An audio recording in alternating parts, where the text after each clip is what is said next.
Technology is the future. Everywhere we go, we see evidence of the prevalence of technology in daily life. The printed word has been replaced by pixels on a screen. It is assumed by many that in this digital age, libraries will become outmoded. In a world with no need for the printed word, what is the purpose of a building whose sole purpose is storing pages and pages worth of books? At the very least, the role of libraries in our society will change drastically, and in fact, many public libraries have already transitioned to providing digital and virtual materials with equal or greater regularity than their physical materials. This is great for many who prefer ebooks to print books, but what does the digital age look like from the other side of the service desk? The reality of virtual libraries is not akin to the futuristic societies of pulp science fiction, but it's an expensive, arduous process that may never be able to fully replace libraries in the physical realm. But first, what is a virtual library? A virtual library provides more information on a faster scale. Thanks to the advent of the internet, instead of waiting days or even weeks for materials, all the information you need is at your fingertips in seconds. Learning can take place across the country or even the world through virtual training courses and webinars. Not to mention thousands of ebooks, digital audiobooks, movies, and more. The general accessibility of ebooks and other digital materials has greatly benefited the disabled community. It no longer matters if a library doesn't have a large print edition of a certain title. The ebook can easily change the font size and even the font itself to better accommodate the needs of those with vision loss or dyslexia. Portable, accessible, and convenient, the benefits of the virtual library and materials seem to make it a library of the future. So what is standing in the way? I had the opportunity to interview Lisa Sambley of the Springfield-Greene County Library's Collection Services Department. She works directly with acquiring all materials, including digital. There are other factors that are in consideration for digital products. The cost of the items is usually more than the physical version. The second factor is the length or time of the license. Sometimes we can only purchase by time, mostly 12 months or 2 years, before we will need to buy it again.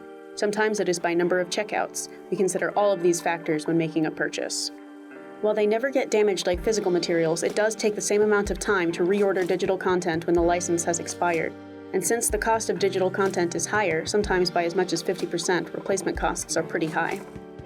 Jeanette Woodward, in her book, The Transformed Library, Ebooks, Expertise, and Evolution, describes the relationship between libraries and ebook publishers as not very cordial. Publishers such as HarperCollins have distribution stipulations that hurt the library, such as a limit of 26 checkouts before the title's license expires, and it must be repurchased. Random House does not limit circulation, but increases the price of digital materials drastically. Titles that can be purchased for $20 in print cost over $100 for a digital copy. And Penguin refuses to work with ebook distributors at all. The biggest reason digital materials are so costly is because the library does not own the material, only a license to lend it.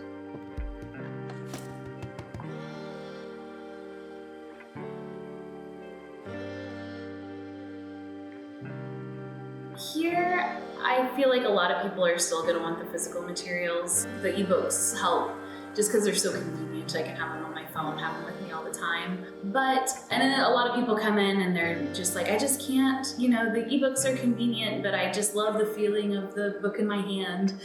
So we get that a lot too. A lot of times, especially with music, people will request certain music that we don't necessarily have the CDs for, but we do have a lot of music on Hoopla. So a lot of the stuff that is more new, we can a lot of times recommend that. Despite the excitement surrounding digital materials, there is still a tremendous amount of anxiety on the part of librarians. The popularity and prevalence of digital reading has leapt forward in recent years, but the high costs of materials and technological equipment have prevented it from fully replacing traditional library services.